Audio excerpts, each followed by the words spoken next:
el asunto de los falsos maestros. Sabemos bien por la introducción que hicimos hace 15 días que esta carta fue motivada porque llegaron a la iglesia de Galacia falsos maestros cristianos venidos de Jerusalén, o supuestos cristianos venidos de Jerusalén, y estaban confundiendo a la iglesia. Y en medio de eso que está pasando con esos falsos maestros y en medio de cómo la iglesia de Galacia se está dejando confundir por estos falsos maestros, es que Pablo escribe esta carta. Entonces, rápidamente, después del saludo, comienza Pablo de inmediato, de manera directa, a hablar sobre ese asunto de los falsos maestros. Hoy precisamente vamos a hablar de ese tema, los falsos maestros. Un asunto que no es que haya empezado a acontecer en la iglesia del primer siglo sin advertencia previa. Jesús lo había advertido a los discípulos. Por ejemplo, en el capítulo 24 de Mateo encontramos que Jesús directamente le dice a los discípulos: se levantarán falsos cristos, se levantarán falsos profetas y harán grandes señales y prodigios. ¿Verdad? Lo que dice este asunto que genera tanto o despierta tanto interés. Son falsos cristos, son falsos profetas, pero los acompañarán grandes señales y prodigios, de tal manera que engañarán, si fuere posible, aún a los escogidos. Vean que Jesús abiertamente nos dice que se levantarán falsos cristos y falsos profetas, pero aún más abiertamente nos dice que aquellos falsos cristos y profetas los acompañarán señales y prodigios, de tal manera que engañarán, como diciéndonos, si no los acompañaran señales, si no los acompañaran prodigios, muy probablemente nadie les creería, pero el punto complicado es que les acompañarán señales y prodigios, de tal manera que engañarán, aun si fuere posible, a los escogidos. Este es un asunto que genera mucho interés, ese asunto de las señales y de los prodigios que acompañan a estos falsos maestros, a estos falsos profetas, porque en definitiva nos está hablando de una realidad, y es la realidad de la existencia espiritual. Es la realidad de que la existencia no es solamente la matérica que percibimos con los sentidos, sino que hay una realidad, además de esa realidad material, y es la realidad espiritual. Y esa realidad espiritual abarca más que solo la realidad del Espíritu Santo. El Nuevo Testamento lo dice claramente. La guerra no es contra hueso ni carne, es contra principados, potestades y huestes de maldad. De manera pues que hay un lenguaje totalmente directo en el Nuevo Testamento relacionándonos la realidad espiritual, la realidad de la existencia espiritual y la realidad de que esa existencia espiritual no es solamente la que relacionamos con Dios y con el Espíritu Santo, sino que hay huestes, principados y potestades de maldad que muy seguramente tienen cierta potestad, y tienen cierta potestad para hacer cosas como las que advierte Jesús, señales y prodigios que son los que sirven para engañar, si fuere posible, aún a los escogidos. En este caso particular habían falsos maestros en la iglesia de Galacia, ya lo habíamos conversado en las semanas anteriores. Falsos maestros que afirmaban predicar el evangelio, y fueron esos falsos maestros que afirmaban predicar el evangelio de Jesús los que más debilitaron la iglesia primitiva. Esos que afirmaban predicar el evangelio en el que nosotros creemos, pero lo desfiguraban un poco, son los que más debilitaron la iglesia primitiva, y muy seguramente son los que más debilitan la iglesia hoy en día. Y entre los representantes más agresivos de esos falsos maestros de esa iglesia primitiva, se contaban los que hemos denominado en este contexto, o en el contexto de esta carta, los judaizantes. Esos judaizantes son los que están causando confusión en esta iglesia de Galacia. Y ya sabemos que judaizante, voy a ser reiterativo con estos términos mientras mientras nos familiarizamos con ellos, judaizante son judíos que creyeron en Jesús como el Mesías prometido. Y como ellos eran judíos, es decir, se contaban dentro del pueblo de Israel, eran descendientes de uno de los 12 hijos de Jacob, eran hijos de Abraham, se enorgullecían de ser hijos de Abraham, entonces consideraban que el Mesías prometido era solo para el pueblo de Israel y que por lo tanto todos los que no fuesen de Israel, los que en el contexto del Nuevo Testamento se les llaman gentiles, los que no fueran judíos sino gentiles, antes de ser cristianos, tenían que convertirse al judaísmo, por lo que entonces tenían que cumplir todos los preceptos de la ley mosaica, empezando por la circuncisión.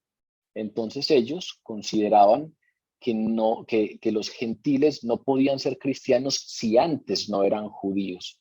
Y como los de Galacia, ya también lo estudiamos, no eran judíos, eran galos, eran persas. Entonces, después de que Pablo estableció la iglesia cristiana en Galacia, o las iglesias, porque ya sabemos que son 4 iglesias que están en esa provincia de Galacia, después de ciertos años llegaron estos judaizantes y confundieron a la iglesia. Y la iglesia al parecer les creyó y les dijeron, no, ustedes no crean todo esto que les han dicho. Ustedes, si no se circuncidan, no tienen parte en la promesa. Entonces, aquí estamos hablando de esos falsos maestros, unos falsos maestros muy particulares, judaizantes, que estaban causando confusión, estaban causando estragos en la iglesia de Galacia. Y en este asunto de las iglesias y de velar por lo que pasaba en las iglesias, lo que más le preocupaba a Pablo era el tema de la doctrina. Pablo temía por los asuntos de falsa doctrina. A Pablo le parecía preocupante cuando la doctrina se falseaba, cuando no había claridad doctrinal. Y lo menciono precisamente porque aquí vemos en esta carta que hay un problema doctrinal. Ellos están siendo confundidos doctrinalmente y Pablo hace un saludo escaso, un saludo breve, conciso, sin ningún referente personal y se va de inmediato al problema. A diferencia de las otras cartas en donde no hay problemas doctrinales, sino problemas de conducta. Vean la diferencia. Por ejemplo, los corintios, Pablo les dice, ustedes son creyentes carnales. ¿Qué quiere decir eso?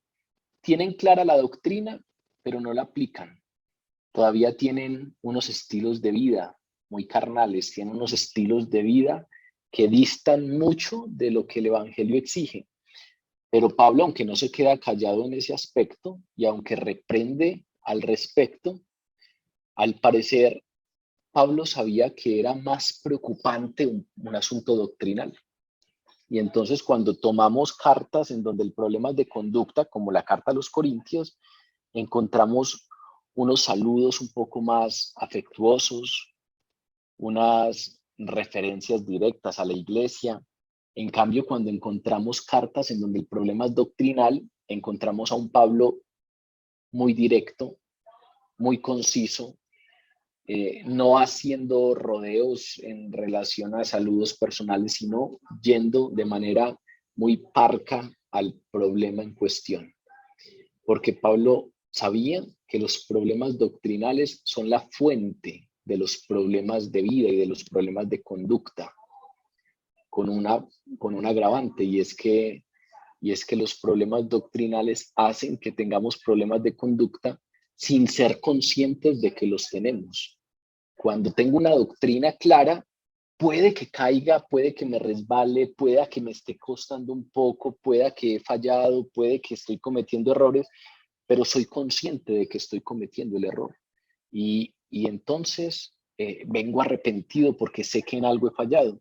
Cuando el problema es doctrinal, me excuso en la falsa doctrina y en ello fundamento una conducta o un estilo de vida que no es el que va acorde con el evangelio. Esa es la razón por la que para Pablo es tan importante la doctrina clara. que la doctrina no sea falseada, porque sabe que los grandes problemas de vida y de conducta son causados por una falsa doctrina. Esto, entonces, nos permite ver cómo en esta carta pasa algo particular con ese tema de los falsos maestros. Vuelvo y repito, esta es la única epístola de Pablo en que el autor Pablo no tuvo palabras de elogio para los destinatarios. No hubo una sola palabra de elogio para la iglesia que la recibía. Un saludo breve y de inmediato la razón por la que escribió el asunto de los falsos maestros. ¿Qué pasaba allí? Que esos falsos maestros estaban dañando la enseñanza del evangelio que Pablo había predicado en Galacia. Estos falsos maestros estaban distorsionando esa oferta de Dios, la oferta de Dios que en su soberanía y su gracia nos extiende, que es la redención por medio del sacrificio expiatorio de Jesús. Ese es el evangelio. Dios nos ofrece, nos da una oferta en su soberanía y en su gracia, es decir, una oferta que no merecemos, un don que no merecemos, y eso que nos da es la redención, ser justificados por medio del sacrificio expiatorio de Jesús. Y eso que es el evangelio estaba siendo distorsionado por falsas enseñanzas relacionadas con la salvación a través de las obras, la salvación a través del esfuerzo humano, la salvación a través de la observancia rigurosa de cada uno de los puntos de la ley. En términos prácticos, la falsa doctrina que se le estaba dando a los de Galacia los estaba obligando a convertirse físicamente en judíos. Para ser más explícitos, los estaba obligando a convertirse en judíos por medios quirúrgicos. Tenían que circuncidarse, si no, no iban a poder ser cristianos. Y aparte de esos medios quirúrgicos, medios ceremoniales, antes de que pudieran ser cristianos. Se estaba obligando a que los cristianos tenían que obedecer y honrar las leyes y las tradiciones judías a fin de que sean contados dentro del pueblo de Israel, porque, según ellos, la promesa del Mesías solo era para aquellos que eran parte del pueblo de Israel, y que solo si cumplían todo eso, podían obtener y mantener su justificación delante del Señor. ¿Qué hace Pablo? Pablo entonces comienza su epístola planteando una oposición directa a esa falsa doctrina.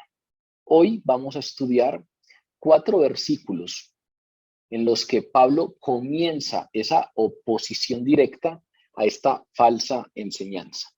Vamos entonces a abordar los versículos del 6 al 9 y en función de ellos vamos a conversar un poco al respecto de lo que Pablo escribe en términos de oposición a esa falsa enseñanza que estaba confundiendo a los gálatas. Leo entonces el texto para que comencemos a abordarlo en detalle. Gálatas capítulo 1, versículos del 6 al 9. Estoy maravillado de que tan pronto os hayáis alejado del que os llamó por la gracia de Cristo, para seguir un evangelio diferente. No que haya otro, sino que hay algunos que os perturban y quieren pervertir el evangelio de Cristo. Mas si aún nosotros o un ángel del cielo os anunciare otro evangelio diferente del que os hemos anunciado, sea anatema. Como antes hemos dicho, también ahora lo repito, si alguno os predica diferente evangelio del que habéis recibido, sea anatema. Este texto comienza con un asombro de Pablo. Pablo está asombrado, ese primer versículo nos habla de un asombro que tiene Pablo. Estoy maravillado de que tan pronto os hayáis alejado del que os llamó por la gracia de Cristo para seguir un evangelio diferente. Y Pablo está maravillado o está asombrado del abandono de los gálatas. está maravillado de que los Gálatas hayan abandonado la doctrina en la que fueron enseñados por él mismo. Es como si le costara reconocer que los creyentes de Galacia habían abandonado, la enseñanza apostólica. Estaba desconcertado. Y estaba desconcertado y maravillado. Y ese término que utiliza ahí Pablo es un término muy diciente, eso que se traduce como maravillado en el castellano, es el término griego taumazo, que es la expresión que alude a quedar aturdido. Es una expresión muy fuerte que se utiliza cuando uno queda aturdido por algo, cuando hay una gran explosión que uno queda desorientado, que uno queda desubicado, que no logra captar bien, que queda con pitidos en los oídos. Eso que nosotros, de lo que nosotros hablamos cuando hay un aturdimiento, ese es el taumazo griego. Es como si él estuviese no solamente maravillado, sino totalmente desconcertado, totalmente aturdido. No podía concebir la idea de que los creyentes de Galacia se hubiesen alejado de Dios. Y si revisamos en detalle ese versículo, hay un asunto interesante, y es que a Pablo no les sorprendió lo que hicieron los falsos maestros. Comenzamos la conversación de hoy con la advertencia que da Jesús. Y es como si Pablo supiera de esa advertencia, es como si Pablo supiera que van a haber falsos maestros. Entonces no se sorprende por lo que hicieron los falsos maestros.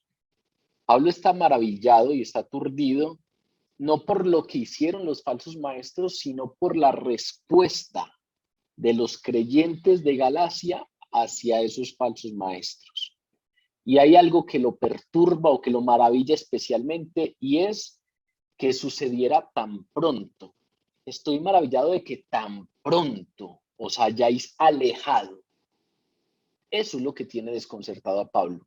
Vean que él no dice, estoy desconcertado porque haya gente que interpreta tan mal el evangelio y haya venido a decirles tal cosa. No, para él eso es normal. Eso siempre va a pasar. Los falsos maestros, los falsos profetas están anunciados de tal manera que siempre van a estar. La sorpresa para Pablo es la respuesta del creyente hacia ese mensaje falso. Y está ese adverbio temporal, tacheos. Esa palabra tacheos es algo que pasa demasiado pronto. Algo que se desenvuelve demasiado pronto. Estoy aturdido de que tan pronto, es que fue demasiado pronto, es como si les dijera eso, tan rápido. Si hubiese pasado mucho tiempo y se les hubiera olvidado, pero tan pronto, hace que estuve con ustedes y dejamos los puntos claros y tan pronto se han alejado. Y hay un asunto interesante, y es que Pablo habla de alejarse, y cuando habla de alejarse, precisamente está hablando de lo que estaban haciendo ellos al recibir a esos falsos maestros. De manera pues que lo que tenían que hacer esos cristianos al parecer era oponerse con firmeza, hacer frente con firmeza a esos falsos maestros, pero en poco tiempo cayeron bajo la influencia de esas doctrinas. Estos tuvieron un privilegio muy grande y fue haber sido enseñados por Pablo. Si hablamos, obviamente, en términos de la soberanía divina, es el Espíritu Santo el que forma a la iglesia, es el Espíritu Santo el que establece las iglesias, pero hace uso de instrumentos humanos. Y hablando en términos humanos, tal vez el maestro más grande que ha tenido la iglesia después de Jesucristo fue Pablo. Y estos creyentes de Galacia tuvieron el privilegio de haber sido enseñados directamente por Pablo. Sin embargo, prontamente desecharon las verdades que aprendieron de él. Esto nos trae un primer asunto que es interesante para nosotros, y es que en ocasiones cuando estamos en estos grupos de estudio, pareciera que queremos profundizar en algunos temas que desconocemos. Y entonces a veces nos interesan más temas asociados con temáticas que no son la base de nuestra creencia. Y pareciera que, claro, está bien que nos interesemos en algunos temas que no son el punto central de nuestra creencia, pero esto que está pasando aquí precisamente nos habla de la necesidad de repetir, de la necesidad de enseñar de manera reiterada, de la necesidad de enseñar de manera continua las verdades centrales del Evangelio. Las verdades centrales del Evangelio nunca podemos dejar de repetirlas, nunca podemos dejar de enseñarlas. Tenemos que profundizar en otros temas y claro, tenemos sed de conocer otras cosas, pero las verdades esenciales del Evangelio hay que reiterarlas. Puede que eso a veces suene repetitivo, puede que suene redundante, pero hay que reiterarlas. No solamente a partir de lo que nos dice este versículo. Pedro, por ejemplo, en la segunda carta que escribe, en el capítulo 1, dice, por esto yo no dejaré de recordarles siempre estas cosas, aunque ustedes las sepan y estén confirmados en la verdad presente. Aunque ustedes ya las sepan, yo no voy a dejar de recordarles siempre estas cosas, le dice Pedro a la iglesia. Hay que recordarlas, hay que repetirlas, hay que tener claro en qué creemos, hay que tener claro cuáles son las verdades centrales de nuestra fe, del Evangelio. ¿Por qué? Porque es posible que los creyentes, dejando de aferrarse a esas verdades, se dejen confundir. Porque es posible que si no tenemos claridades doctrinales sobre lo central de nuestra fe, nos dejemos confundir por ideas que supuestamente ayudan a profundizar en enseñanzas puras y sencillas de la Biblia. Muchas veces esas enseñanzas que supuestamente nos van a permitir profundizar y conocer otras cosas, a veces son las que terminan distorsionando las verdades centrales. De tal manera que ese centro de nuestra fe lo tenemos que tener fuerte, sólido, recordarlo constantemente, de tal manera que cuando vaya a profundizar en algunas cosas, si hay algo que no concuerda con esto, fácilmente lo identifique y pueda apartarlo. Hay un tema interesante en esto que estamos conversando hoy, y es que Pablo escribe a la iglesia. No estamos hablando de falsos creyentes. Los falsos creyentes muy seguramente eran esos falsos maestros que llegaron, pero esos falsos maestros confundieron a creyentes verdaderos. Los que estaban en Galacia eran creyentes verdaderos. Habían llegado a la salvación por el poder del Espíritu Santo. Eran hermanos cristianos y estaban confundidos.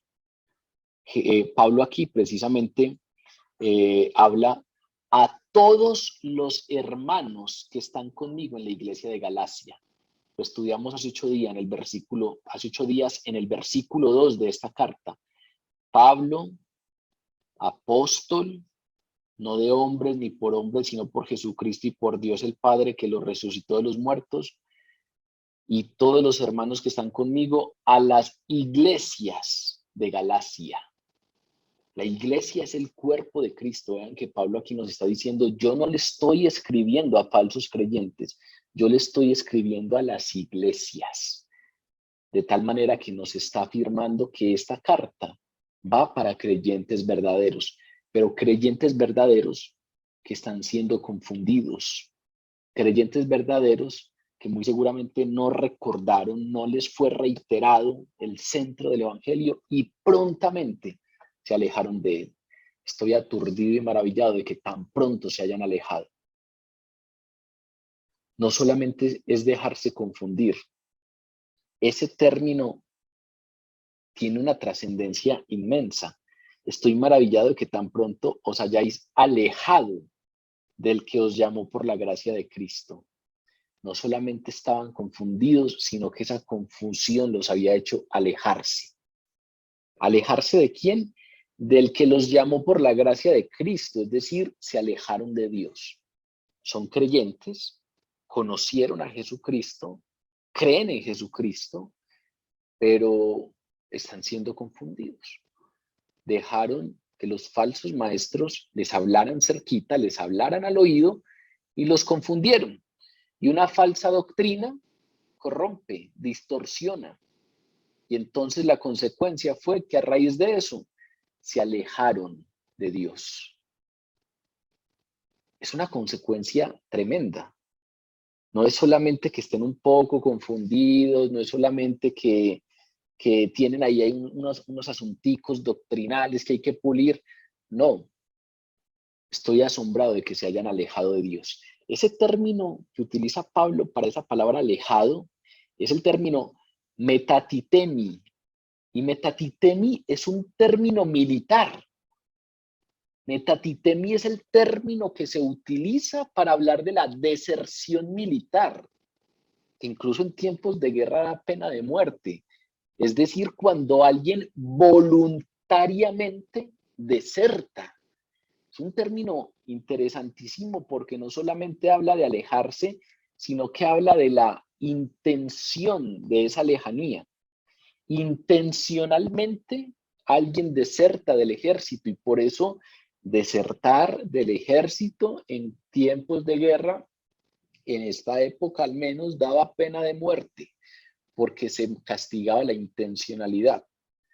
Es un verbo reflexivo, es decir, es un verbo que indica que se trata de un acto voluntario de alejamiento. No habían sido alejados pasivamente. Hay algunas traducciones de este texto que lo hablan en un verbo pasivo. Lo hablan en términos como estoy maravillado de que estén siendo alejados, como si alguien externo los estuviese alejando. Es una mala traducción, porque el término original griego habla de un acto voluntario. Metatitemi es un acto voluntario de alejarse, de desertar. No es un asunto de que estoy siendo alejado pasivamente, estoy siendo alejado por otro. Es un asunto de alejarse por sí mismo, el proceso de alejarme por mí mismo. Claro, los falsos maestros eran culpables de distorsionar la verdad del evangelio, pero los cristianos de Galacia eran responsables de dejarse engañar, eran responsables de haber cambiado la gracia divina por el legalismo, eran responsables de alejarse del evangelio de la gracia que Pablo les había enseñado. Y no solamente es un asunto de alejarse de una doctrina, sino que es el alejamiento de Dios. Estoy maravillado de que tan pronto se hayan alejado del que los llamó a la salvación. Ese asunto del llamado, precisamente siempre habla de un llamado efectivo a la salvación. Por eso digo, y esto vuelve y reitera, estamos hablando de creyentes y de creyentes verdaderos, aquel que los llamó. Recuerden cuando Jesús decía, nadie puede venir a mí si no es el Padre el que lo trae, si el Padre no lo llama y lo trae a mí. Ese término llamar, cuando uno lo revisa en el Nuevo Testamento, siempre está relacionado con el acto de la salvación. En Romanos, por ejemplo, Pablo en el capítulo 8 da una aclaración muy directa frente a este término. Capítulo 8, versículo 29 de la epístola a los Romanos. A los que antes conoció, dice, también los predestinó para que fuesen hechos conforme a la imagen de su Hijo, para que Él sea el primogénito entre muchos hermanos. Y a los que predestinó, a estos también los llamó. Y a los que llamó, a estos también los justificó. Y a estos que los justificó también los glorificó. Vean que ese asunto de ser llamado por Dios siempre está relacionado con la justificación y con la glorificación. Es un llamado efectivo para la salvación. De manera pues que aquí estamos hablando de que aquellos que fueron llamados por Dios se alejaron. Estoy anonadado, estoy aturdido Estoy maravillado de que tan pronto se hayan alejado del que los llamó por la gracia de Cristo para seguir un evangelio diferente. Ese asunto de seguir un evangelio diferente, pues ya nos lo va a explicar claramente Pablo, porque hasta ahí pareciera que Pablo estuviese afirmando que hay otros evangelios, pero claro, luego nos da claridades al respecto de que el único evangelio de Dios es el evangelio de la gracia, el evangelio de la gracia de Jesús, el evangelio de la redención divina. Fuimos redimidos por Dios, independientemente de cualquier mérito por parte nuestra. Como dice claramente Pablo en la carta a los Efesios, por gracia somos salvos por medio de la fe. Y esto no es de ustedes, es un don de Dios.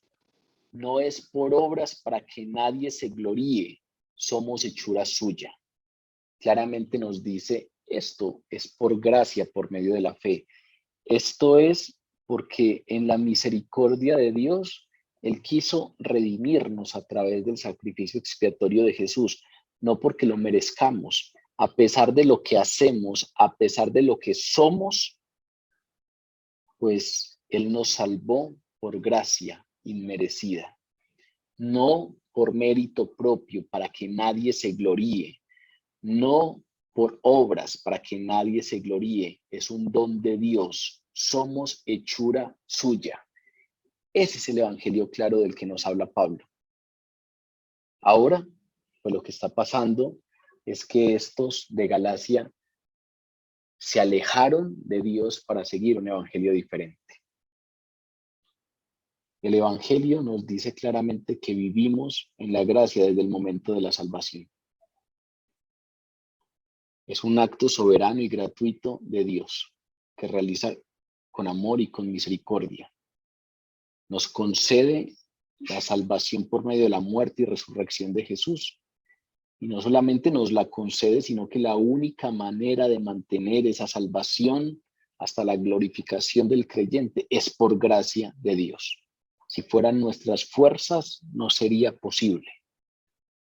Es absurdo solamente pensar en la gracia al principio y después pensar en que para conservar esa salvación lo tengo que hacer mediante mis esfuerzos, mediante ceremonias, mediante rituales humanos.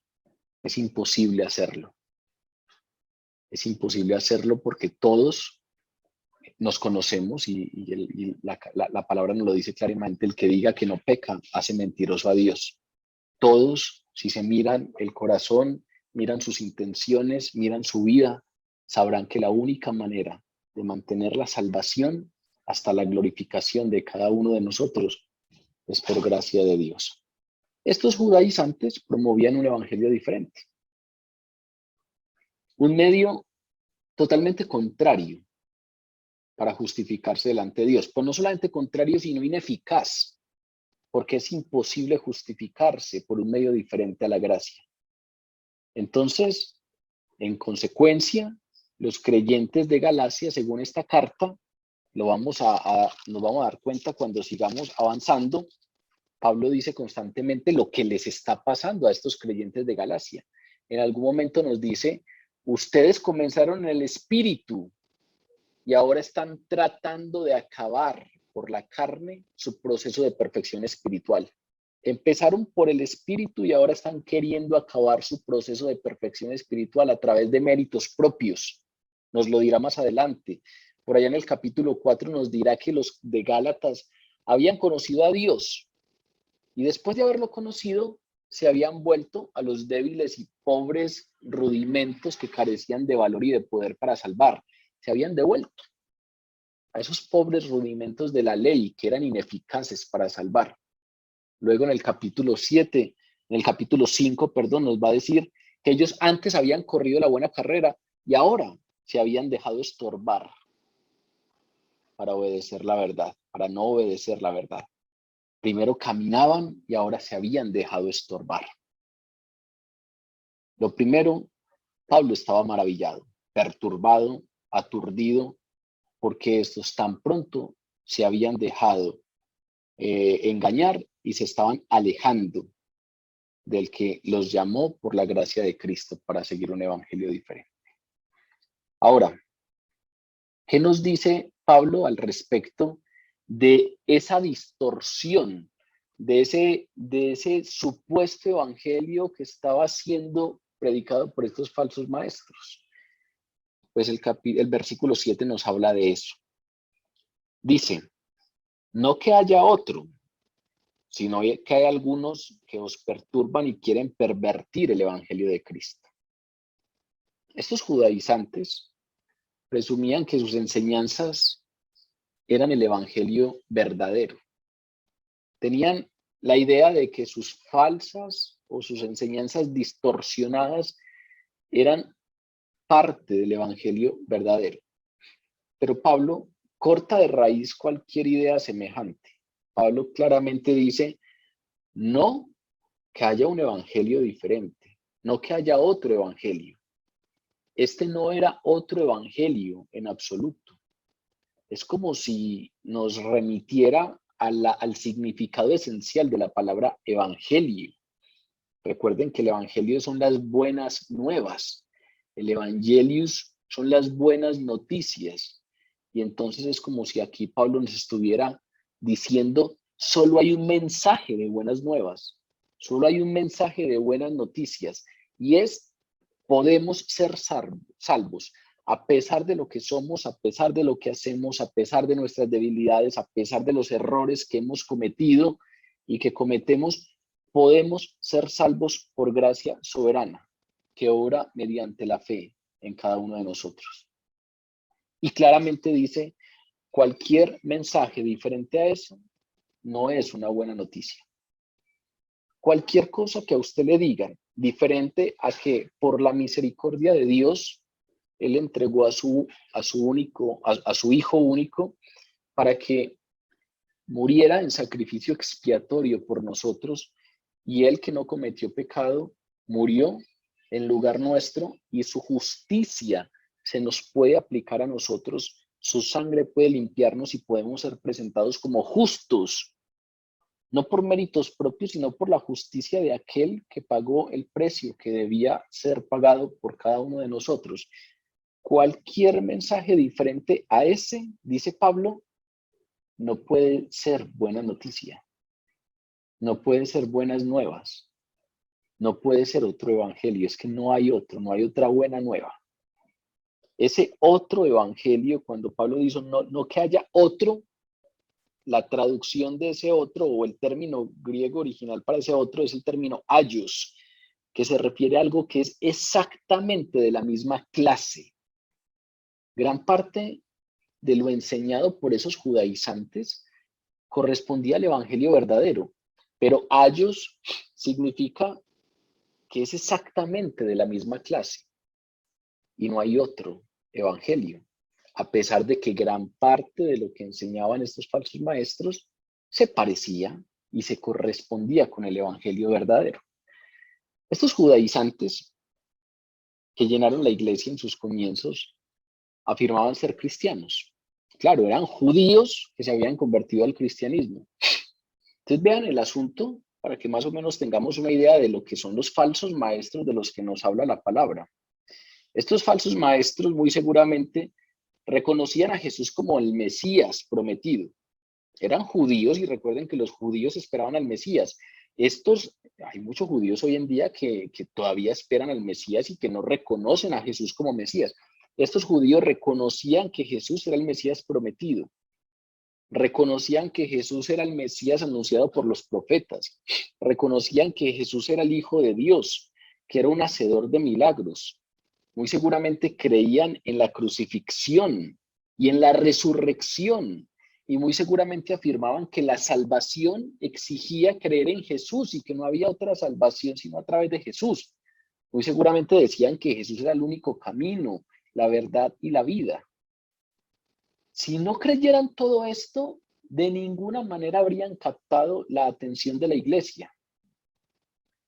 Y este es un punto crucial, porque a veces cuando pensamos en los falsos maestros, creemos que son personas que traen unas doctrinas totalmente sacadas de otro mundo, que son doctrinas que distan mucho de lo que creemos, y resulta que la única manera de que, de que la iglesia, de que la iglesia se deje engañar por estos, se haya dejado engañar por estos, la única manera de que estos maestros falsos hayan captado la atención de la iglesia es porque en muchos de esos puntos había coincidencia, se correspondía con el evangelio verdadero.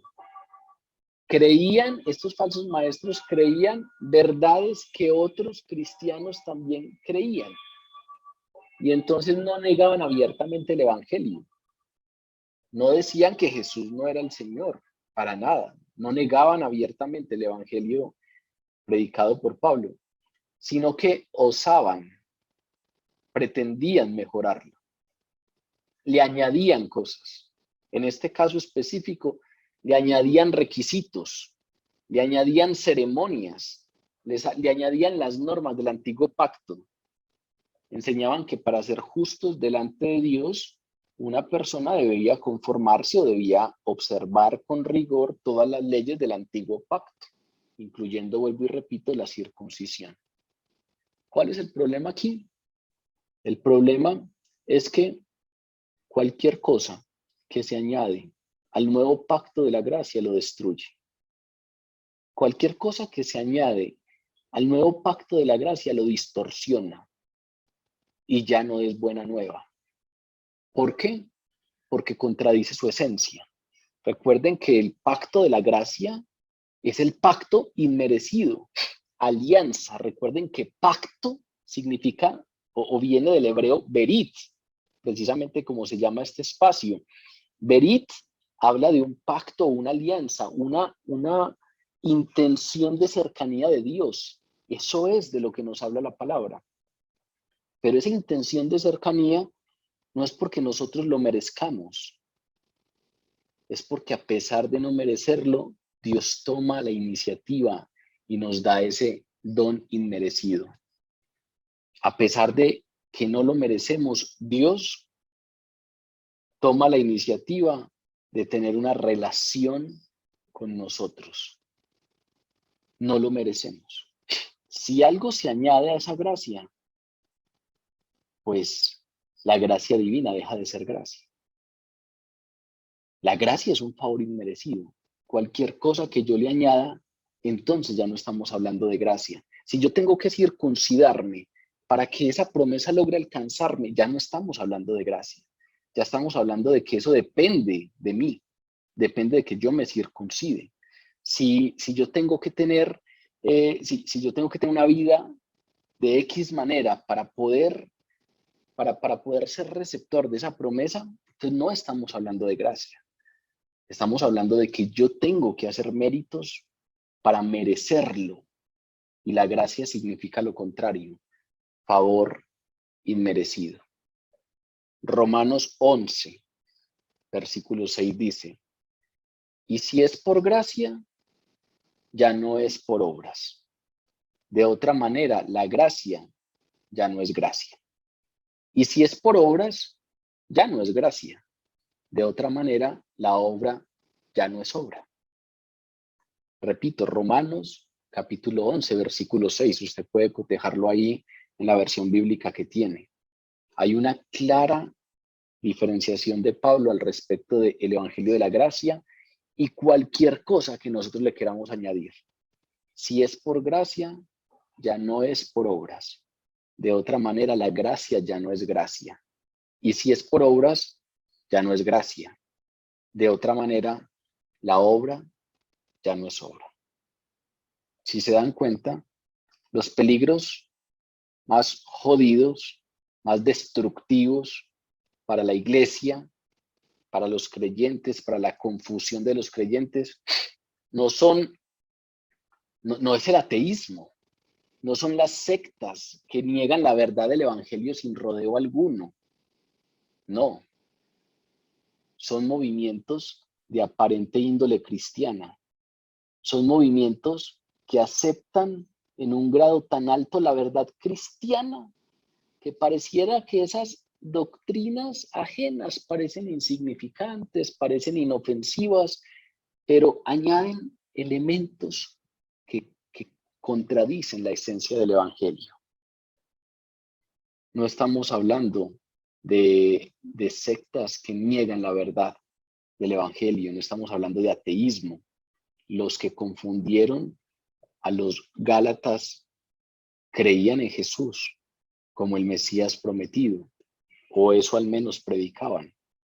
Pero aparte de eso decían, sí, Él es el Mesías que había de venir, sí, fue crucificado y resucitó, sí, usted puede ser justificado a través de Él, sí, solo a través de Él hay salvación, pero usted tiene que primero ser hijo de Abraham. Y si no se circuncida y no observa con rigor cada uno de los parámetros de la ley, no será considerado hijo de Abraham y parte del pueblo elegido de Dios, Israel, y entonces la promesa no lo alcanzará. Y entonces la obra redentora de Jesús no lo alcanzará. Y entonces el sacrificio expiatorio de Jesús no llegará a usted. Vean que eso no es una verdad diametralmente opuesta al Evangelio. Eso es que hablan del Evangelio en una gran proporción y le añaden una cosita que parece inofensiva, que parece insignificante, pero cuando uno la sopesa en profundidad, está contradiciendo la esencia del Evangelio. Y con eso cortan el poder del Evangelio verdadero, que es la gracia soberana. Ese es el poder del Evangelio, que es por gracia soberana. Dañan de una forma muy sutil, muy sutil, pero de una forma completa el Evangelio de la gracia de Dios. Lo distorsionan completamente, porque esos cambios sutiles cambian la esencia del Evangelio. Pasaron de la gracia al legalismo, del Evangelio de la gracia al Evangelio por meritocracia. Y en realidad, como dice Pablo, no hay otro Evangelio. Es este Evangelio de la gracia o todo lo demás no es Evangelio. Es como si nos estuviera diciendo, sí, ahí hay otra versión, pero si ustedes se ponen a revisar con detenimiento esa versión que les están dando, no le llamen buenas nuevas. Escuchen con atención, sopesen con atención lo que les están diciendo y se van a dar cuenta que no se trata de buenas nuevas, sino de malas nuevas. Eso es lo que les está diciendo Pablo a los Gálatas. No que haya otro, no es que hay otro evangelio. Esa otra versión existe, pero no es evangelio. No es buenas nuevas, no es buenas noticias. Escuchen con atención y se van a dar cuenta que son malas noticias. ¿Por qué? Porque ningún hombre y ninguna mujer pueden mantener una relación correcta con Dios por medio de su propio esfuerzo. Ninguno. Porque lo santo y lo profano no pueden tener una relación. Y el que diga que no peca hace mentiroso a Dios.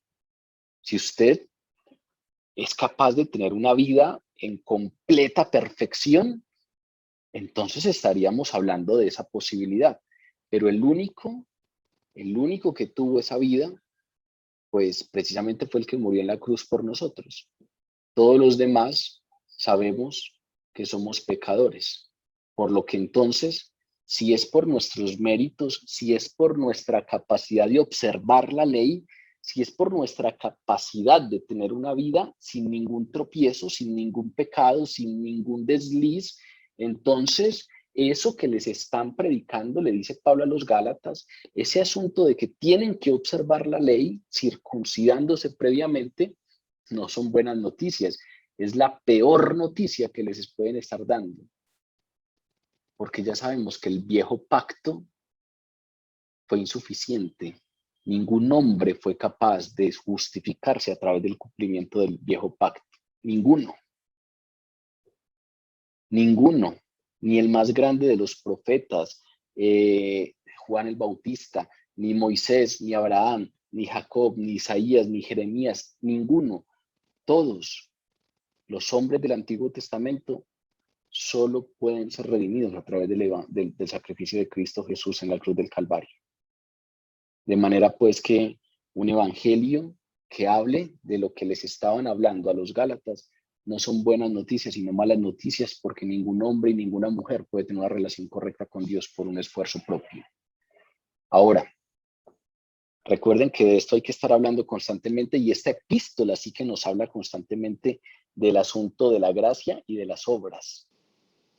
Nos vamos a dar cuenta que esta epístola termina en las obras. Esta es la epístola de la libertad cristiana, y nos termina diciendo: cuidado con aquello en lo que usted usa su libertad. Aquí hay que aclarar que, claro, los creyentes producen buenas obras como resultado de la gracia y del poder de Dios que obra en él. Las buenas obras lo hemos repetido constantemente, y hay que repetirlo porque es una parte central del evangelio en el que creemos. Las buenas obras son el resultado y la evidencia de que ha pasado algo en nosotros.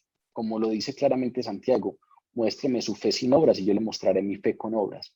Porque los frutos tienen que mostrar, tienen que ser la evidencia de lo que está pasando adentro. Pero los creyentes producimos buenas obras como resultado de la gracia y del poder de Dios, como un resultado, como una evidencia, no para ganar o mantener la salvación. Si ganar nuestra salvación dependiera de nuestras propias obras, eso ya no es gracia, porque depende de nuestro mérito. Si mantener nuestra salvación depende de nuestras obras, ya no es el evangelio de gracia, porque depende de nuestro mérito. Pero claro, a todo creyente lo acompañan frutos. Jesús lo dijo claramente en el evangelio que estudiamos previamente, el de Juan: el hacha está afilada, y todo el que no dé fruto será cortado y echado al fuego.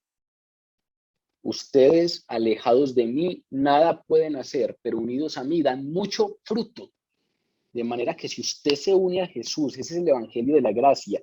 Usted fue llamado por Dios a ser unido a Jesús, para que la sábila de Jesús, para que la sangre de Jesús lo permee, lo alcance y lo justifique. Tiene que estar unido a Jesús. Y Jesús dice claramente: unidos a mí dan mucho fruto. Todo el que realmente está unido a Jesús da fruto.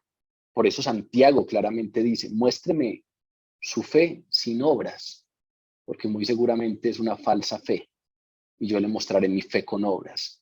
Pero de ninguna manera eso quiere decir que primero se dieron las obras y en función de esas obras el Padre nos une a Jesús. Es lo contrario. Unidos a mí dan mucho fruto, pero alejados de mí nada podrán hacer. Primero es la unión a Jesús y luego el fruto. Primero es la regeneración y la instauración de una nueva naturaleza, para que luego demos frutos acordes a esa nueva naturaleza, frutos dignos de arrepentimiento. Los frutos son resultado y evidencia, pero no se hacen buenas obras para ganar o mantener la salvación. Ese pequeño detalle que a veces confundimos, ese es el punto doctrinal por el que Pablo escribe esta carta. Y ese es precisamente la distorsión que estos falsos maestros estaban llevando a Galacia. Y eso es legalismo. Pensar que el evangelio ya no es por gracia, sino por mi propio mérito. Los frutos, vuelvo y repito, acompañan como resultado y como evidencia. No son el requisito para ganar o mantener la salvación. Si ven, ese es uno de los asuntos complicados de este tema, y por eso es importante hablar de los falsos maestros. Porque aquellos que niegan desde el principio a Cristo son vistos con mucha facilidad, como alguien que no tiene, que no tengo que escuchar, o que tengo que escuchar, pero pero simplemente para conocer su opinión, pero no porque eso tenga algo que ver con mis creencias. Fácilmente los identifico como alguien que cree en algo distinto a mí, que profesa una fe y por ende una vida diferente a la mía. Pero los que afirman seguir a Jesús y los que enseñan algunas verdades asociadas con el evangelio cristiano y al mismo tiempo de manera sutil distorsionan algunas cositas, son un peligro grave, porque dan una apariencia, pero por detrás están colocando un asunto diferente. Dan la apariencia de llevar a la gente a Jesús y en realidad están poniendo barreras a la salvación, porque eso es el legalismo, colocarle barreras a la gracia. Aquí Pablo precisamente nos habla de lo que esto ocasiona en la iglesia. No que haya otros, sino que hay algunos que os perturban. ¿Qué es lo que hace esa pequeña distorsión? Los perturban, nos perturban. Ese término perturban es la traducción de tarazó. Y el significado literal de ese término es sacudir con vigor de un lado para otro. Es decir, crear una gran agitación, crear un gran trastorno. Entonces pareciera que la distorsión es sutil, pero lo que generan es tarazón, lo que generan es sacudir, agitar, trastornar. Eso es lo que nos genera, conmoción profunda, perturbación en nuestra mente. Si revisamos el Nuevo Testamento, hay otros casos muy distintos en los que se utiliza ese mismo término tarazó. Por ejemplo, cuando Herodes, el rey Herodes, se enteró del nacimiento del rey de los judíos.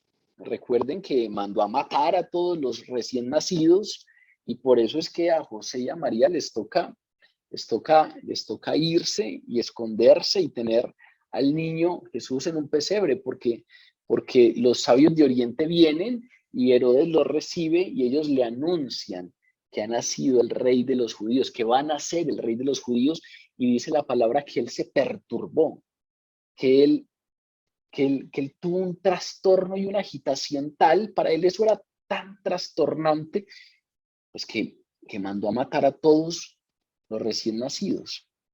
Pero también tiene que ver con un asunto de temor, de miedo, de cegarnos. Por ejemplo, cuando en el Evangelio de Juan estudiamos lo que le pasó a los discípulos, el miedo que sintieron los discípulos cuando vieron a Jesús que venía caminando sobre el agua. Recuerden que se perturbaron y creyeron que era un fantasma. Es el mismo término tarazó. Sintieron miedo extremo y creyeron que era un fantasma. Zacarías, el Evangelio de Lucas nos dice que se sintió perturbado cuando vio al ángel del Señor. Tarazó. Pero también Jesús la usó para darnos un mandato. En el Evangelio de Juan, en el capítulo 14, versículo 1, Jesús le dice a los discípulos, no se turbe vuestro corazón. Lo que hace esa distorsión del Evangelio es turbar nuestro corazón, perturbarnos. Eso que parece tan sutil genera esas sacudidas que nos hacen dudar, que nos hacen no saber en qué creemos, que revuelcan todo aquello que inicialmente creíamos. Es una perturbación fuerte, una conmoción grande. Eso es lo que hace esa pequeña y sutil distorsión.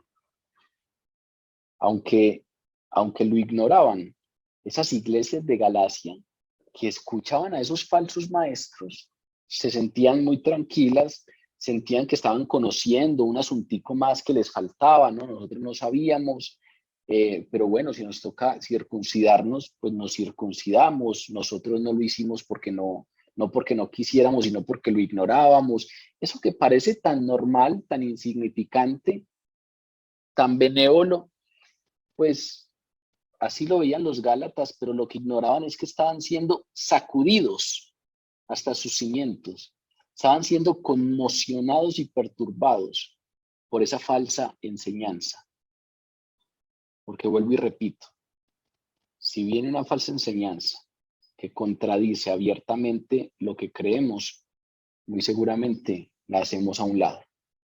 Pero la falsa enseñanza de la que nos advierte Jesús es aquella falsa enseñanza que se parece mucho a lo que creemos, pero que esos cambios sutiles distorsionan y contradicen la esencia del Evangelio y nos sacuden hasta los cimientos. Parece un cambio sutil, pero el sacudón es inmenso. Hay algunos que os perturban y quieren pervertir el Evangelio de Cristo. Ese término matastrepo, pervertir. El término matastrepo significa convertir algo en lo opuesto. Literalmente es eso. Matastrepo es que comunica la idea de que algo lo convierto en su opuesto. De manera que cuando aquí Pablo está diciendo pervierten el Evangelio, no está diciendo le cambian unas pequeñas cosas al Evangelio, no, está diciendo abiertamente, están cambiando el Evangelio a todo lo contrario al Evangelio. Y efectivamente eso es lo que estaban haciendo, estaban cambiando el Evangelio de la gracia al Evangelio a través de los méritos propios, a través del legalismo judaico. No están hablando de una distorsión leve, están hablando de invertir el sentido del Evangelio. Porque la mínima porción de ley, de legalismo que se añada al Evangelio de la gracia, revierte su carácter. Lo convierte en todo lo contrario de lo que realmente es. La provisión de salvación por gracia de Dios. Eso es el Evangelio. Y si a eso le añadimos algo de legalismo, pues lo convertimos en todo lo contrario. Porque es la provisión inmerecida de salvación, la provisión de salvación por gracia de Dios. En otras palabras, lo que aquí Pablo está diciendo es que el legalismo no contamina la gracia con moderación, sino que la invierte, la revierte completamente, destruye su esencia. Son diametralmente opuestos como medios de salvación. Ya lo acabamos de leer en Romanos. Si es por gracia, ya no es por obras. Y si es por obras, ya no es por gracia. No pueden coincidir, no pueden coexistir. Como medios de salvación son propuestas diametralmente opuestas. La gracia, pues, no puede ser modificada porque cualquier pequeña modificación revierte su esencia. Sí puede ser destruida en términos doctrinales. Lo que estaban haciendo estos falsos maestros era destruyendo el Evangelio de gracia y cambiándolo por uno completamente diferente, aunque el cambio parecía sutil. Aunque creían en Jesús, aunque creían que había sido anunciado por los profetas, aunque creían en su muerte y resurrección, aunque creían todo eso, el pequeño cambio, pues, cambiaba totalmente el Evangelio de la gracia. En esta epístola vamos a ver que Pablo es tajante con ese asunto. Por allá en el capítulo 5 vamos a leer un versículo muy diciente que lo traigo a colación, un par de versículos que son muy claros con este tema. Por allá en el capítulo 5, versículo 2, vamos a leer que Pablo les dice a los Gálatas, si se circuncidan, ellos estaban recibiendo ese mensaje de que se tenían que circuncidar y muy seguramente dijeron, listo, no hay problema, nosotros nos circuncidamos. Queremos creer en Jesús y si para creer en Jesús hay que circuncidarse, me circuncido. Y Pablo llega y les dice, cuidado, si se circuncidan, de nada les aprovechará Jesús, de nada les aprovechará Cristo. Y otra vez testifico, dice Pablo, a todo hombre que se circuncida, que está obligado a guardar toda la ley. Si se circuncidan, dice, de Cristo os desligasteis, los que por la ley os justificáis, de la gracia habéis caído. Si ustedes están justificando por mérito propio, por la ley, por las obras, por la circuncisión, pues de la gracia han caído. No pueden coexistir esos dos medios de salvación. Cambiar ese pequeño mensaje, ¿qué es lo que hace? Perturba a la iglesia. Y eso es lo que hacen los falsos maestros, según nos dice Pablo en este texto. Los últimos dos versículos de hoy, pues hablan de la advertencia de Pablo frente a esto. La advertencia de Pablo al respecto de estas falsas doctrinas que llegaron y que van a llegar. Dicen los versículos 8 y 9. Mas si aún nosotros, o un ángel del cielo, os anunciare otro evangelio diferente del que os hemos anunciado, sea anatema. Como antes hemos dicho, también ahora lo repito. Si alguno os predica diferente evangelio del que habéis recibido, sea anatema. Este asunto es muy interesante porque Pablo arranca diciendo, mas si aún nosotros, es como si dijera, vean, tengan mucho cuidado porque es posible que si llega por ahí cualquiera parecido, ustedes no le van a creer. Pero cuidado con el asunto de las credenciales humanas, cuidado con el asunto de que, es que aquel estudió tal cosa, es que aquel es teólogo, es que aquel hace mucho predica, es que aquel fundó tal y tal iglesia, es que aquel es Pablo, aquel es Bernabé, aquel es Silas. Es como si Pablo dijera, cuidado con las credenciales humanas. Las credenciales humanas aquí no tienen nada que ver. Ustedes tienen que saber cuáles son los puntos centrales de la doctrina y por eso dice, aún si nosotros, que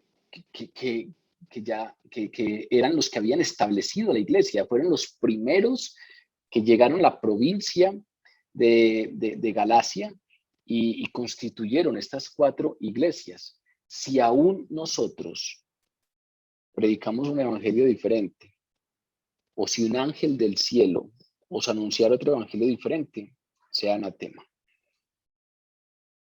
Es muy probable que esos judaizantes que vinieron de Jerusalén y estaban confundiendo a los de Galacia tuviesen credenciales deslumbrantes. Es más, en esta epístola más adelante nos vamos a dar cuenta que Pablo afirma que estos falsos maestros vinieron de la iglesia de Jerusalén, que era la iglesia central. Y no solamente venían de la iglesia de Jerusalén, sino que habían sido autorizados por Santiago. Afirmaban falsamente que venían en nombre de Santiago, que era el dirigente apostólico de Jerusalén. De manera pues que venían con buenas credenciales. Por eso es que Pablo le dice, cuidado con las credenciales. Si aún nosotros o un ángel del cielo les anuncia, ustedes tienen que saber cuáles son los centros, el centro de su doctrina. Porque pueden venir algunos que les muestren buenas credenciales. Además, estos falsos maestros, además de estar distorsionando el evangelio, pues ya sabemos que estaban atacando la autoridad y la enseñanza de Pablo por todos los medios posibles.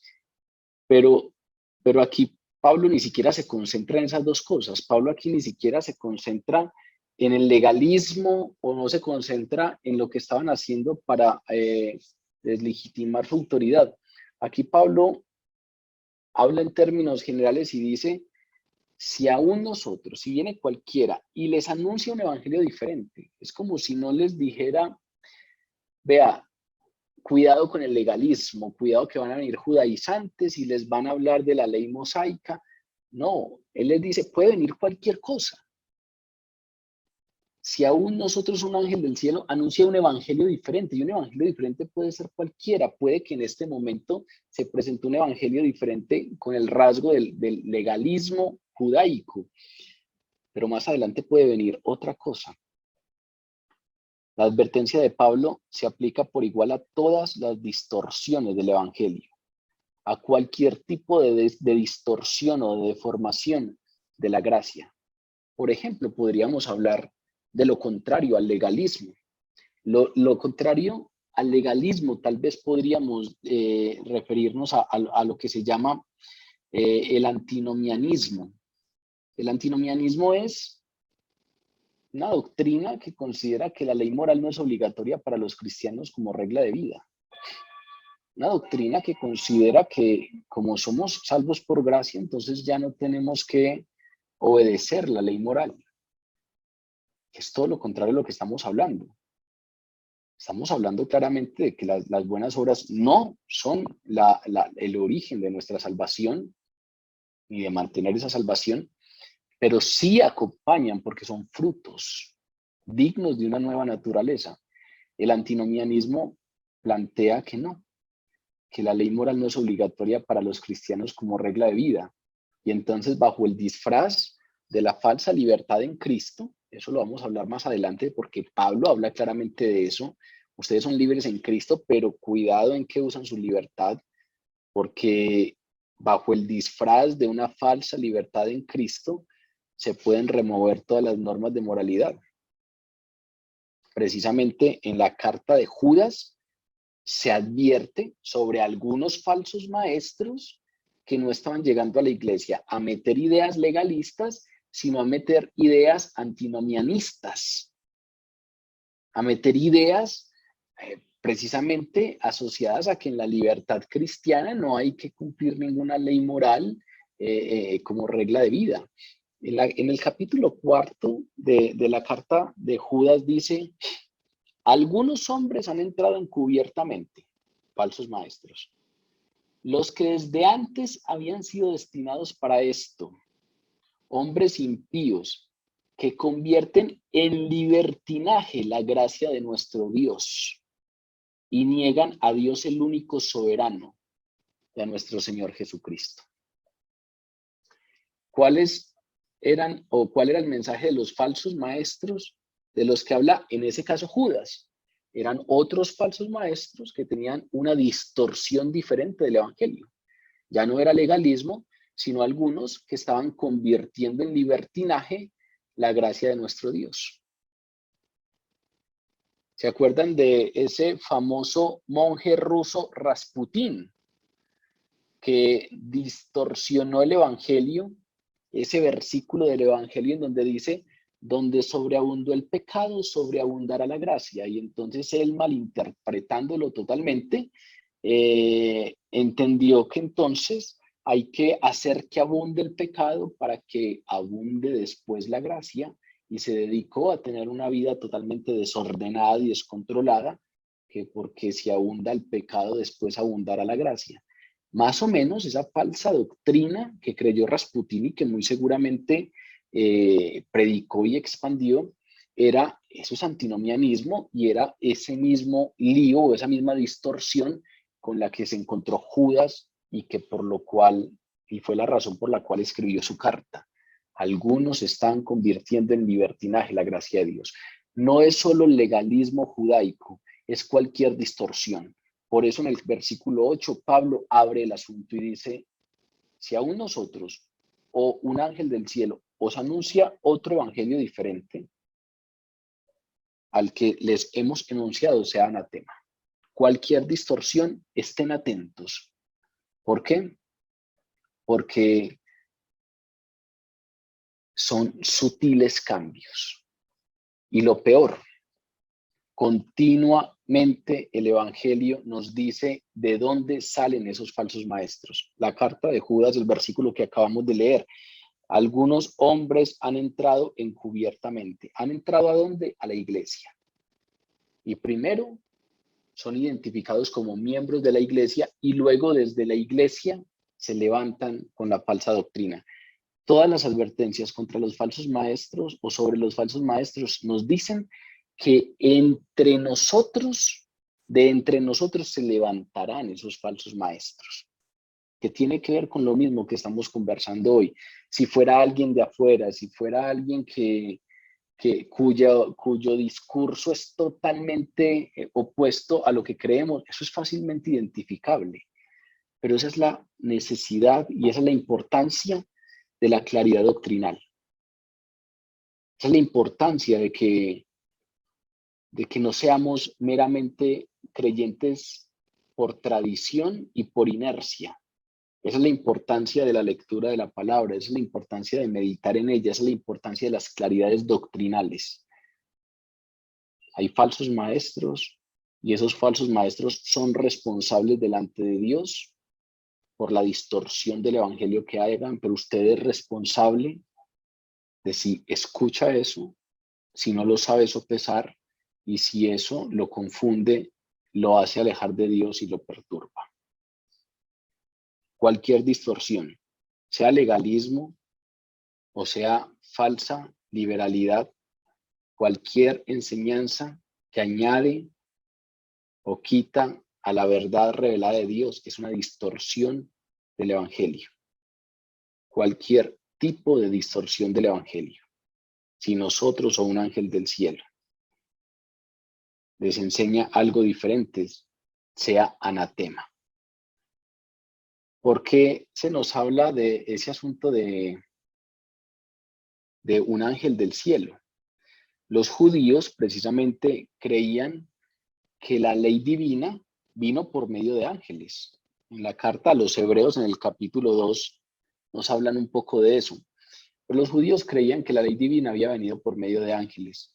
Y entonces los judaizantes utilizaron muy seguramente esto para insistir en el carácter obligatorio y permanente del antiguo pacto. Muy seguramente decían, ya que fueron ángeles directamente los que trajeron esta ley, pues esto tiene carácter obligatorio y permanente. Por lo tanto, ese antiguo pacto, sus ceremonias y sus tradiciones correspondientes tienen que permanecer. Claro, Pablo utiliza eso precisamente haciendo alusión a esa figura. Si hasta ángeles del cielo vienen y les presentan un evangelio diferente, sea anatema. Lo dice en un sentido hipotético, claro, porque un ángel que realmente sea del cielo, no un ángel caído, sino un ángel del cielo, no va a enseñar nunca o no enseñaría nunca algo contrario a la verdad de Dios. Pero con estas palabras lo que está diciendo es, vea, cualquier mensajero, recuerden que mensajero, el evangelio, que es la buena nueva, pues es predicado por el ángelus, el mensajero. Le está diciendo, cualquier mensajero, cualquiera que traiga una supuesta buena nueva, sin importar cuán piadoso parezca, sin importar cuán buena gente parezca, sin importar, no importa la apariencia, no importa lo que parezca ser.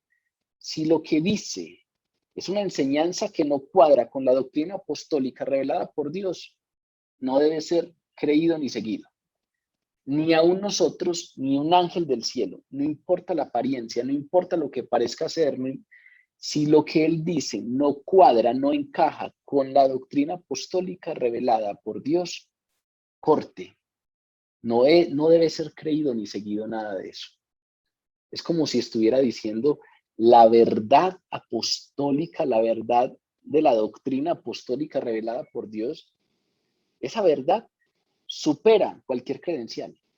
No importa que estos hayan venido de Santiago, no importa que estos hayan venido de la iglesia de Jerusalén, no importa si somos nosotros, no importa si es un mismo ángel del cielo, no importan las credenciales. Todo maestro, todo predicador, todo el que enseñe debe ser evaluado sobre la base de lo que enseña y no sobre la base de lo que es.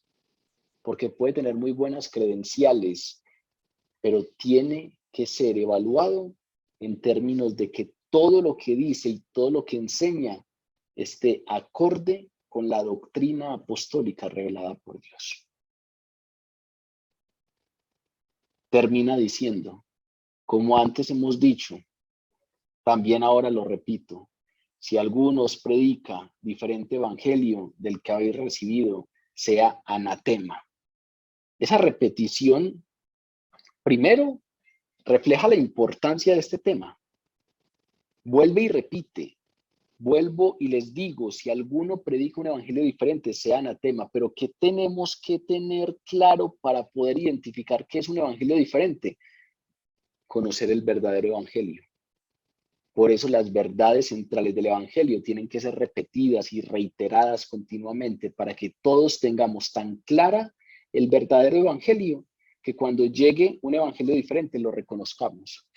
Ustedes saben cómo entrenan a los cajeros de los bancos para detectar un billete falso. No los ponen a estudiar billetes falsos, porque los falsificadores de billetes todos los días inventan nuevas formas de falsificación, así como los falsificadores del Evangelio todos los días inventan nuevas formas de falsificación. Entonces no nos tenemos que volver expertos en legalismos, en antinomianismos, en cuáles son las formas de distorsión. No. La manera como entrenan a los cajeros para identificar un billete falso es que los ponen a reconocer, a conocer en detalle los billetes verdaderos, los billetes legítimos. Saben más o menos cómo se sienten al tacto, cómo es la textura, los tocan de tal manera que simplemente pasando billetes a la carrera en una caja, un cajero puede tocar uno que solo en el tacto ya lo sintió un poquitico más liso que los otros y lo hace a un lado. Y después lo revisará en detalle, pero pequeñitos detalles hacen que sea capaz de ponerlo a un lado. Conoce también el billete original que es capaz de detectar el falso. El gran problema de nosotros es si no tenemos con qué hacer frente a esta advertencia. Si alguno les predica un evangelio diferente del que habéis recibido, sea anatema. Tenemos que tener muy claro el evangelio que hemos recibido. Porque si no tenemos claridad, así como esos cajeros tienen plena claridad del billete original, si no tenemos plena claridad de cuál es el verdadero, no vamos a reconocer el diferente. Y ya sabemos las consecuencias. Parecen cambios sutiles, pero hay perturbación, agitación fuerte. Eso lleva en consecuencia a la lejanía. Estoy maravillado de que tan pronto os hayáis alejado del que los llamó por la gracia de Cristo.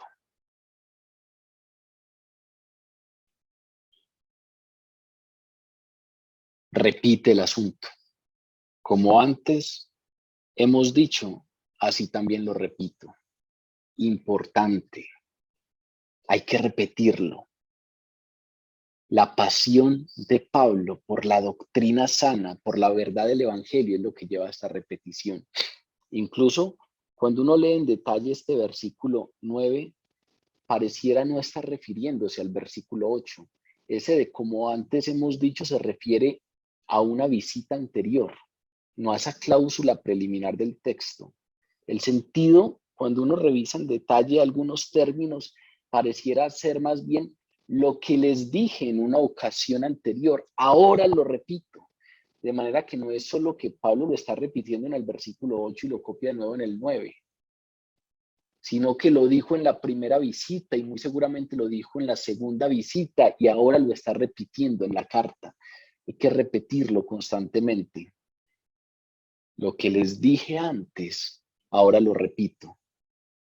Es muy probable que desde el comienzo del ministerio de Pablo con ellos les estuviera haciendo esa advertencia. Si alguno les predica o les anuncia un evangelio diferente al que han recibido, ¿cuál es ese evangelio que han recibido? La predicación de las buenas nuevas de la gracia de Cristo. ¿Y qué deben hacer si alguien predica un evangelio diferente? Esos falsos maestros no deben ser seguidos, sino que deben ser anatema. ¿Qué significa anatema? Esa palabra anatema significa literalmente apartado para destrucción. A lo largo de la palabra se nos narran casos muy concretos en las que Dios aparta para destrucción objetos, individuos, grupos de personas. Por ejemplo, por allá en el libro de Josué, en el capítulo 6, se nos habla acerca de Jericó. En la antigüedad se nos habla de la ciudad de Jericó. Y la palabra dice, y será la ciudad anatema a Dios, con todas las cosas que estén en ella. Solamente Rahab, la ramera, vivirá con todos los que estén en casa de ella. Pero ustedes guárdense del anatema, no toquen ni tomen ninguna cosa del anatema, no sea que hagáis anatema al campamento de Israel y lo turbéis.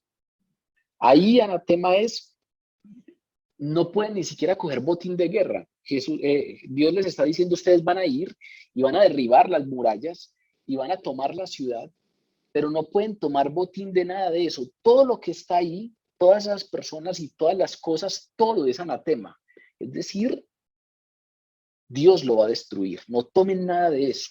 No quiero que tomen nada de eso. En ese caso, Rahab, la ramera, que fue la que escondió a los espías judíos y después los sacó porque la ventana de su casa daba hacia la muralla de la ciudad, era la única que se salvaría de su casa. ¿Cuándo empezaron los problemas para Israel en ese contexto que acabamos de leer? Dice el versículo, el siguiente capítulo del libro de Josué, que Acán, un israelita, hijo de Cami, de la tribu de Judá, tomó del anatema. Seguramente vio por ahí bienes que le gustaron, oro o cualquier cosa, y tomó del anatema. Desobedeció. Y eso encendió la ira de Dios contra los israelitas. Trató de preservar algo que estaba apartado para destrucción y trajo tragedia para los israelitas. Después de eso dice la palabra que los israelitas por culpa de él no pudieron hacer frente a sus enemigos. Desobediencia. En el Nuevo Testamento se nos habla en dos categorías diferentes sobre anatema, sobre aquello apartado para destrucción. Primero, en la carta a los Corintios, la primera carta a los Corintios en el capítulo 16, Pablo habla de que todo aquel que no cree y ama al Señor Jesucristo está apartado para destrucción. Y la segunda vez es esta, en la que en la carta a los Gálatas se nos dice que los falsos maestros son anatema, están apartados para destrucción. Lo que está diciendo en términos generales es apártese. Vean que hemos hablado constantemente hoy de que los falsos maestros comulgan en gran parte con lo que nosotros comulgamos y están cerca, están en la iglesia. Lo que está diciendo aquí Pablo es, apenas ustedes identifiquen que cualquiera, no importa que sea nosotros mismos, un ángel de Dios, no importa la apariencia, no importa nada, apenas usted identifique que alguien está distorsionando el evangelio, apártese, apártelo de usted. Está cerca, aléjelo de usted, porque si no eso lo va a alejar de Dios. Pedro lo dice claramente en su segunda carta, capítulo 2. Habrá entre ustedes falsos maestros. Entre ustedes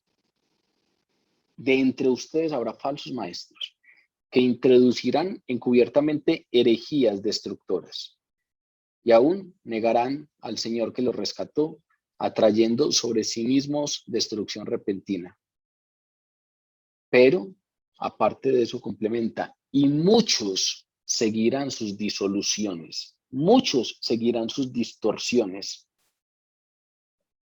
Cuidado. Otra advertencia que nos hace que nos hace Pedro. Hay algunos de entre ustedes que se introducirán encubiertamente herejías. Cuidado, que ellos están trayendo sobre sí mismos destrucción, pero muchos seguirán esas distorsiones. Es más, Juan en la segunda carta lo dice mucho más tajante. Segunda carta de Juan dice, si alguno viene a ustedes y no trae esta doctrina, la verdad doctrinal, la verdad de la doctrina apostólica, si alguno viene a ustedes y no trae esta doctrina, no lo reciban en casa ni le digan bienvenido.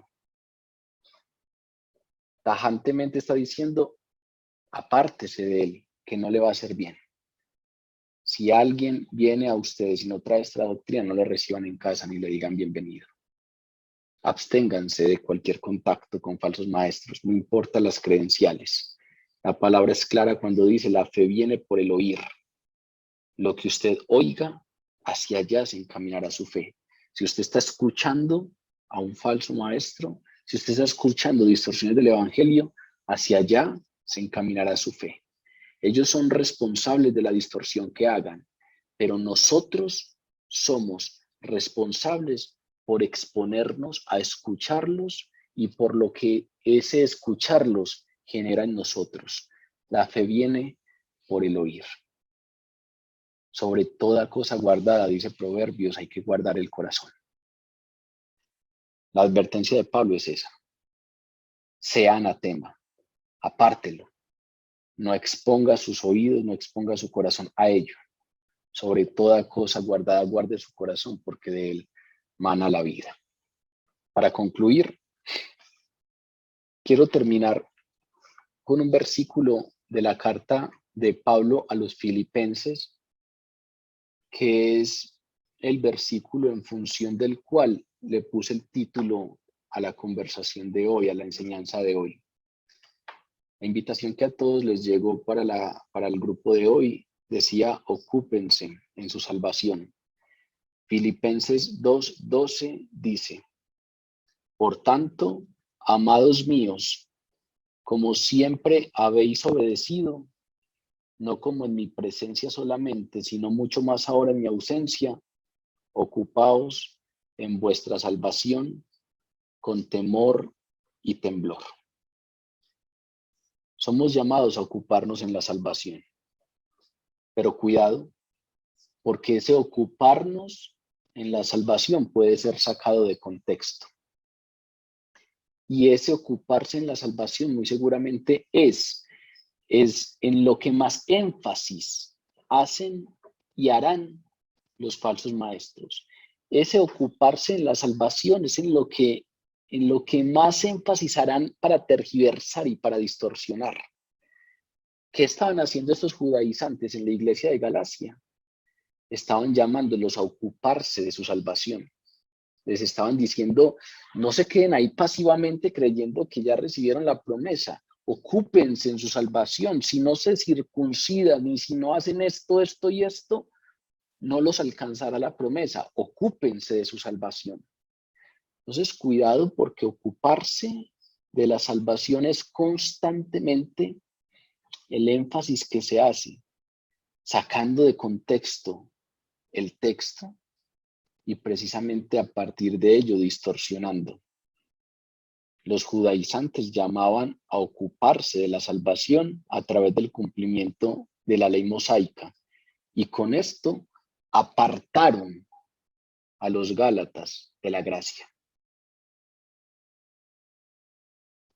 Reconocer que es por gracia no implica pasividad. El texto que acabamos de leer está en el contexto de la gracia y nos llama a ocuparnos de la salvación con temor y temblor. El texto que acabamos de conversar hoy lleva a que seamos responsables. Somos responsables de conocer nuestra fe. Somos responsables frente al no exponernos a una falsa doctrina. Somos responsables de conocer también el evangelio verdadero, que podamos reconocer uno diferente. Somos responsables de si por escuchar distorsiones del evangelio nos alejamos de aquel que nos llamó. Somos responsables de conocer nuestra fe y de estar atentos, ocuparnos con temor y temblor, porque estamos advertidos. Se levantarán entre nosotros falsos maestros, distorsionarán la fe con sutileza y muchos los seguirán. Ellos son responsables de la distorsión, pero los que los sigan son responsables de seguirlos, porque tenemos responsabilidad frente a conocer en lo que creemos, reconocer y conocer nuestra fe, conocer el verdadero evangelio y reconocer ese evangelio diferente, distorsionado, para apartarlo de nosotros y no permitir que nuestro corazón sea perturbado. Vamos a orar.